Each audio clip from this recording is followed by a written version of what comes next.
Hello, and welcome to the Season 1 finale of the McDuffie Minute podcast.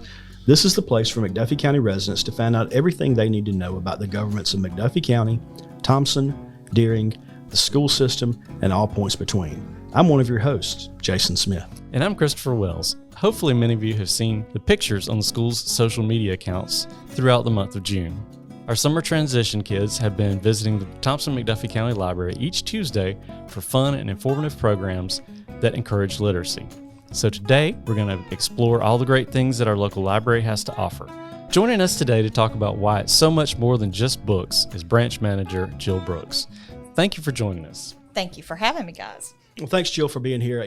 I grew up knowing you for years, and I also grew up as a patron of the local library, and I know the energy that you bring to life in general and the energy you bring to this position and what I hope to be some of your plans for this position. And it seems to be a complete 180 from the library that I grew up being a patron of. Before we get to some of those plans, can you tell us a little bit about your history here in this community and how you got to this role within the library?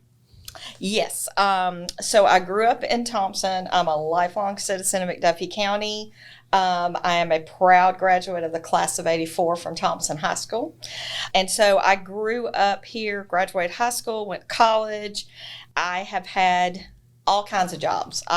You name it, just about I've done it. So in my first fast food job was in 2020. I went to work for Chick-fil-A in Grovetown when my job as assistant director of a child care center here in town dissolved after having been closed so long for COVID.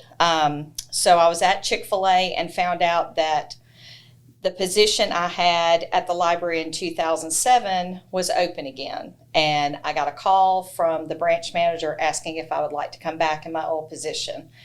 And I was very excited. I returned to the library in February of 2021 and was named branch manager in October of 2021.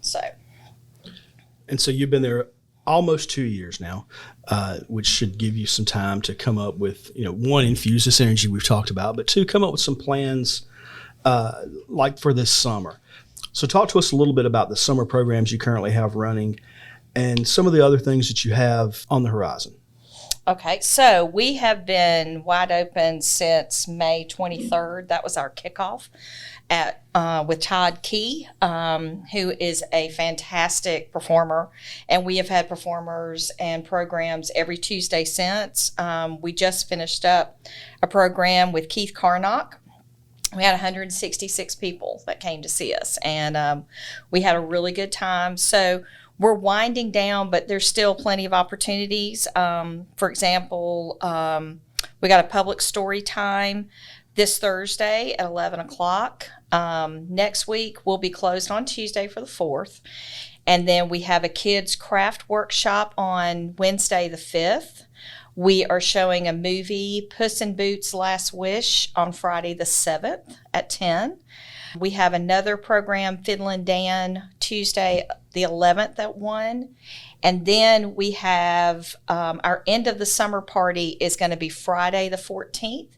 We will have face painting, we'll have games, we'll be giving out snacks. And so there's a little bit left. I can tell you about some of the other things we've been doing if you want to. Absolutely, please do.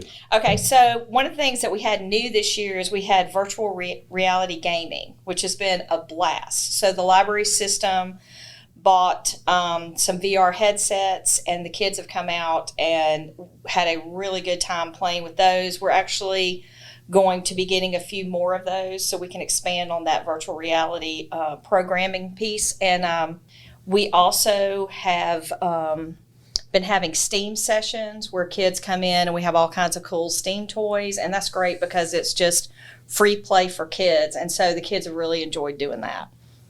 All right. What are some things maybe you guys are doing that would help kids get ready for back to school? So, the focus of everything we do is literacy and, bridging that summer slump, trying to dispel that summer slump and that gap between when they get out of school and go back to school. And so we do that by encouraging reading. So we have, it's called Summer Reading Club, that kids can earn prizes for reading books. So we had prizes when they register, and then at 10, 25, and 50 books, the end of the summer, we will choose our top readers. And that's not just for kids. That's for kids, young adults, and adults. We have literacy programs for all three. We give prizes out for all three. And so it's winding down, and I'm excited to see who our top readers are going to be. Yeah, I definitely remember, and you probably do too, Jason, growing up reading books at the library and getting your pizza certificate to pick up at Pizza Hut. Yeah, that's all right. I still don't know how to read, so I'm okay. Actually, I do. It involves pizza, so I was on board. So what we've talked about a lot so far, though, has been most of these programs aimed at children. You mentioned the adults in the reader program. What are some other programs that you have that can be aimed at adults that kind of get them involved in these programs? We have held adult craft workshops that have been very successful. I actually did a canning class in January, and I had 18 ladies come by and learn how to do water bath canning. That was fun. We made grape jelly out of grape juice, taught them how to do that, and then they want to learn how to pressure can, so I'm going to attempt to do a pressure canning class in the fall. So that'll be coming up. We haven't booked it yet. We got to get through summer and breathe, right. And then we will focus on that. There is a big interest in book clubs. That is something that we hope to implement in the fall. It's been a wild ride since October 2021, and it's we're just trying to get everything in that everybody wants. But book club is something that people are very interested in. We've had people volunteer to do knitting classes, so we might be doing that. Like I said, nothing is in the books right now because everything's focused on summer. But come September, we'll start implementing some of those programs. So you started back at the library, sort of in the middle of COVID. How have things sort of picked up? Has participation increased in your activities and that sort of thing since then? Oh, yes, definitely. So 2020 and 2021, our summer reading program was virtual. We had no in-person programming. And so the way we got around that was there were lots of online story times, performances. In 2021, the summer of 2021, we gave out 2,726 craft and STEAM kits, and people just came to the library to pick those up.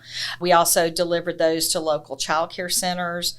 We had 321 children and 24 adults in the reading club for that year. That number is increasing. I wish I had numbers for today to tell you where we are today, but maybe we do another one. Right, there you go. About the end of it. So it's good to see that people are getting back involved in in-person relationships with the library, and you've continued some of the remote relationships. But growing up in the library was, I'm old enough that it was kind of before a lot of computers and that sort of thing. So really the library for us was purely a place to just read books and research magazines and that kind of thing. I know in the last couple of decades that it's really evolved to something completely different. If I get a library card today, what world's open to me? Well, the library card is a statewide card because we are part of the Pines Network, and your Pines card allows patrons to access over 300 libraries in 146 counties in the state. And it also allows you to be able to check out over 11 million items, not just the 47,000 we have in-house, but it opens up to the whole state. And so that includes audiobooks, DVDs, books that people can, it's called placing a hold. They come in the library, or they can do it remotely. We have a great app. People can do it for themselves on the phone, say, I want this book and I want it sent to this library. It's delivered by courier service, and then they come and pick it up, and it's all free. When you have a library card, I've already mentioned that it's a statewide card that you can use it in any of the Pines libraries. You can go to Harlem and check out books and return them to us, and vice versa. It really is a statewide card. And then I wanted to make sure that I told your listeners about our strategic partnerships. So we have a whole list of partnerships that the Georgia Public Library Service is involved in. And some of those benefits are free passes to the Atlanta Zoo. With your library card, you can come to us, get a pass, go to The zoo, 3 people get in for free. If you want to go to the Atlanta Aquarium, it's a $10 discount off your tickets to the Atlanta Aquarium. There's the Center for Puppetry Arts in Atlanta, the Chattahoochee Nature Center, Fox Theater Institute. You can get free park passes that'll get you in any of the state parks in Georgia for free. The Go Fish Education Center. And that's just to name a few. I also wanted to mention one more thing is, for anyone that's noticed our beautiful garden on the front lawn of the library, we are an official stop on the Rosalind Carter Butterfly Trail in Georgia. There will be a guidebook where people can follow the trail, and we will be an official stop on it. So I wanted to make sure people knew that's what that beautiful garden's about. Sure. Okay. That's awesome. And then in-house, obviously, you still have computers and those kind of things that people can come in and use. And you have used book sales regularly? We have. We always have used books for sale in our lobby. Our friends of the library they've gone from having 1 sale a year to 2 sales a year. We've also had vendor opportunities where we've had a spring market and then a Christmas market. And we've had various vendors come that people come and shop at. We also in-house, some of our services include copying, faxing, scanning to emails. We have computers that people can use. We also have a wireless network where they can connect with their phone and print directly from their phone. We have voter registration applications, notary services. We have 24/7 public access Wi-Fi in our back parking lot. And then, of course, we have more traditional things such as genealogy research. We have a local history room. And then, of course, all the activities for children and adults we've been talking about. Sure. Almost forgot to mention, we have Chromebooks available for checkout. You check them out just like a book. It's a 2-week circulation, and we have plenty of those for people to check out. So what sort of things are you guys doing for community involvement, and maybe how can people come to you and get involved in what's going on? So we have different activities for different groups. We have taken activity and craft kits to local nursing homes and daycare centers. We also have a good relationship with SODO. They use our multipurpose room a lot.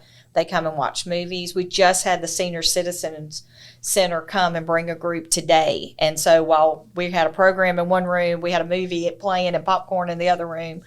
So if anybody, is interested in us partnering with us to do programming, they can call us at 706-595-1341, and we'd be happy to talk to them about doing some, programming for them. And then I also know that you have a website and probably some social media. Can you tell me what those are? Yes. So our website is btrl.net, and that is a great resource. All of our services and everything going on is located on that.